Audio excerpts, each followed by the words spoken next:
அவங்க வந்து 24 மணி நேரமும் கிருஷ்ணருக்காக தன் வாழ்க்கையை அர்ப்பணித்துள்ளார்கள். பல்வேறு பிரம்மச்சாரிகள் இருக்கிறாங்க, பல்வேறு சன்னியாசிகள் இருக்கிறாங்க. 24 மணி நேரமும் பகவான் கிருஷ்ணருக்காக தன்னை தொண்டில் ஈடுபடுறாங்க. புத்தகம் எழுதுறதும் சரி, புத்தக விநியோகம் செய்யறதும் சரி, புத்தகத்தை வடிவமைப்பதும் சரி, புத்தகத்தை அச்சடிப்பதும் அல்லது புத்தகத்தை வந்து டெலிவரி போஸ்ட் போன்ற பல்வேறு சேவைகள் ஈடுபடுறாங்க. பூ மாலை கோர்ப்பதும், பகவானுக்கு அர்ச்சனை செய்வதும், பகவான் பற்றி பாடுவதும், பேசுவதும், அவரை பற்றி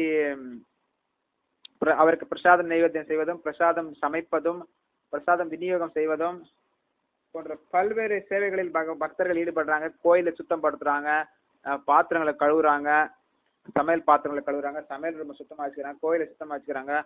பல்வேறு சேவைகள், விருந்தாளி வந்தாங்க அவங்களுக்கு சேவை செய்யறாங்க. ஸோ எல்லா விதமான சேவைகளிலும் பக்தர்கள் ஈடுபடுகிறார்கள். அவங்களுக்கு வந்து 24 மணி நேரமும் கிருஷ்ணர் தொண்டிலே ஈடுபடுறதுனால அவங்களுக்கு வந்து டைம் இருக்கு. மற்ற விஷயத்துக்கு